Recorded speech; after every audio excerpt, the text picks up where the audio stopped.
부활의 확신, 이런 제목으로 같이 은혜를 받기를 소원합니다. 예수님을 가장 싫어하는 존재가 누구일까? 두말할 것도 없이 사탄입니다. 사탄은 집요하게 예수님을 공격합니다. 계속된 바리새인들과 서기관들의 공격. 그러나 그들은 이제 더 이상 할 말이 없어지고 말았습니다. 그러자 이번에는 또 하나의 사탄의 도구가 등장합니다. 바로 사두개인들입니다. 오늘날도 사탄의 부하들, 사탄의 도구들은 이렇게 끊임없이 계속 일어난다는 사실을 보여주고 있는 겁니다. 사두개인 같은 현실주의자들, 소위 과학주의자들, 그들은 여전히 오늘날도 하나님 나라 확장을 해박하며 믿음의 마음을 빼앗아 가고 있습니다. 믿음으로 사는 성도들까지도 이 사탄의 유혹을 받아서 천국에 대한 소망은 약해지고 현실에 대한 욕망으로 채우게 됩니다. 그래서 누가 믿음이 좋은가, 누가 복을 받는 건가, 이 땅에서 잘 돼야, 이 땅에서 물질의 복을 받고 자녀들이 좋은 대학에 들어가고 좋은 직장에 취직하고 그래야 하나님의 복을 받고 믿음 좋다고 착각하게 만듭니다. 신앙이 어쨌든 자녀들이 예배를 드리든 말든 돈만 많이 벌고 좋은 직장에만 들어가면 그 자식이 자랑거리가 됩니다. 성도들까지도. 이게 바로 사탄이 노리는 것들이라는 겁니다. 현실주의에 빠지게 만드는 것. 내가 믿음으로 승리한 것 때문에 기뻐하지 못하고 내가 원하는 그 기도가 응답된 것 때문에 기뻐하고 있다면 어쩌면 사두개인지도 모릅니다. 오늘 본문의 내용을 보면 이들은 하나의 터무니없는 가설을 세워 질문합니다. 실제로 이럴 수 있는 일은 거의 없습니다. 그런데 이럴 수도 있는 가설을 세웁니다. 7형제가 있었는데 장남이 결혼을 했는데 아들이 없이 죽습니다. 유대인의 율법에 따르면 동생이 그 형수와 결혼을 해야 됩니다. 그런데 7명의 아들이 전부 다 그 여인과 결혼하는 이런 불행한 일이 생겼습니다. 자녀가 없기 때문에 모든 아들이 한 여인과 결혼하게 되는 겁니다. 이게 유대인의 율법이었습니다. 기업을 물려야 되는 율법, 그걸 지키기 위해서 율법을 충실히 수행했다는 겁니다. 그러면서 사두개인들은 이렇게 질문합니다. 자, 한 여인에 7 남자가 결혼했습니다. 이들이 다 죽었고 당신 말대로 다시 부활한다면 이 여인은 누구의 아내가 됩니까? 여러분, 얼마나 이거 현명한 질문입니까? 얼마나 기가 막힌 질문입니까? 누가 생각해도 천국에서 과연 이 여자는 누구의 아내가 되어야 되는가? 그때 예수님은 이들에게, 이 현실주의자들에게 두말할 수 없는 답을 하고 계십니다. 천국은 그런 곳이 아니다. 천국은 이 땅의 삶과 같은 것이 아니다. 오늘 그런 답을 하시는데, 사두개인들, 이 질문하는 이 사두개인들은 한마디로 부활이 없다는 것을 지금 강조하기 위한 질문을 하고 있는 겁니다. 부활이 있다면 이 여인은 7 남자 중에 누구의 아내가 됩니까? 부활은 있을 수 없습니다. 지금 이걸 이야기하는 겁니다. 여러분, 현실적으로, 과학적으로 이건 너무 분명한 일입니다. 한 여인이 7명의 남편을 둘 수는 없습니다.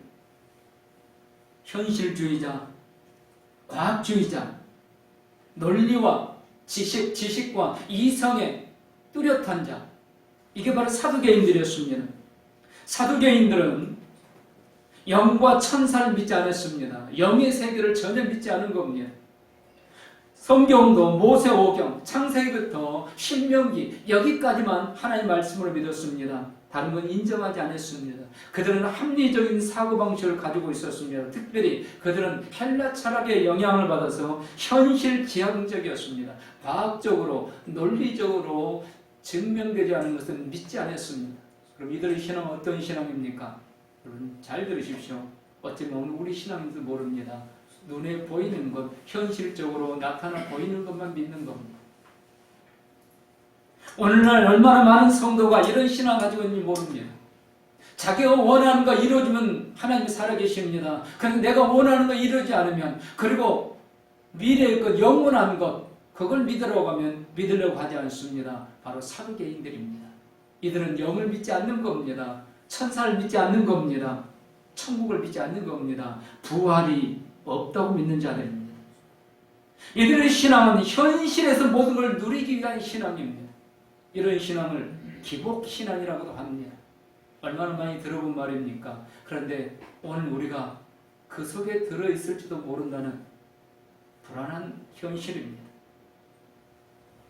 이들의 주장은 구세주가 필요 없다는 겁니다. 그러므로 예수님도 믿을 필요가 없다는 겁니다. 여러분, 요즘 현대인들의 모습 아닙니까? 어쩌면 교회 안에 있는 성도들 중에서도 이런 분이 있을지도 모릅니다. 예수님이 메시아라? 우리는 그런 거 믿지 않는다. 나는 그런 건 믿지 않겠다. 오직 예수님을 통해서 내가 원하는 것, 그것만 얻으면 된다. 그래서 어쩌면 내가 간절히 기도하면, 내가 열심히 예배드리고 열심히 헌금하다 보면 하나님이란 분이 요행스럽게 나에게 복을 줄 수 있을지도 모르겠다. 이런 신앙. 이게 바로 사두개인들의 신앙입니다. 오늘날 현대인들의 모습이 아닙니까? 예수님께서는 이들을 뭐라고 평가하고 있는가? 마가복음을 보면 이들은 길을 잃고 방황하는 자들이다. 떠돌이 별들이라고 이들을 평가합니다. 예수님을 알지 못하는 자들, 이들은 인생의 떠돌이라는 겁니다. 길을 잃고 방황하는 자들이라는 겁니다. 이들은 생명의 길을 부인하는 자들, 어디로 가는지도 모르면서 인생길을 걷는 자들. 그래서 이들이 붙잡고 사는 게 뭡니까? 내일에 대한 소망이 없잖아요. 장차 내가 어디로 가서 어떻게 될 것인가, 그 소망이 없으니까 어디 뭡니까? 현실을 다 누려야 됩니다. 쾌락주의자들, 자기의 욕망을 채우려고 하는 자들. 그래서 자기의 쾌락과 명예, 욕망을 채우기 위해서 돈이 절대적입니다. 권력이 절대적인 사람들. 이게 바로 사두개인들이고 현대의 사람들입니다. 그런데 이런 것들, 이런 현대인들이 추구하는 것들은 금방 사라져버리는 안개와 같은 것들, 바람에 떠도는 구름을 쫓는 것과 같습니다. 방황할 수밖에 없습니다. 얼마나 많은 사람이 돈만 있으면 될 것 같이 생각합니까? 그런데 돈만 있으면 됩니까? 안 됩니다. 권력만 쥐면 될 것 같습니다. 그런데 그것 가지고 안 됩니다. 결국 떠돌이 인생, 방황의 인생을 살아갑니다. 여러분, 가난한 사람이 마약을 많이 하고 알코올 중독자가 많을까요? 부유한 사람이 많을까요? 부유한 사람, 돈 걱정이 없는 사람. 이제 우리가 생각하기에 얼마나 편안하게 살 수 있어요. 얼마나 행복하게 살 수 있어요. 근데 그들은요, 너무 허무한 인생인 거예요. 돈을 가졌는데 허무한. 그래서 알코올 중독자가 됩니다. 마약 환자가 됩니다. 우리나라도 지금 마약 환자들이 얼마나 많은지 몰라요. 우리나라가 지금 은밀하게 마약 제3거래 지역입니다. 정부가 통제 전혀 할지도 못하고 할 힘도 없습니다. 지금 부유한 부유층에서는요, 마약이 일상사되고 있습니다. 뭐 연예인들 가끔 툭 터지죠. 그건 빙산의 일각입니다. 왜 그럴까요? 돈이 있는데, 돈만 있으면 될 것 같은데 가져보니까 그거 가지고 안 되더라는 거예요. 그래서 방황합니다. 떠돌이 별들입니다. 여러분, 분명히 기억하셔야 됩니다.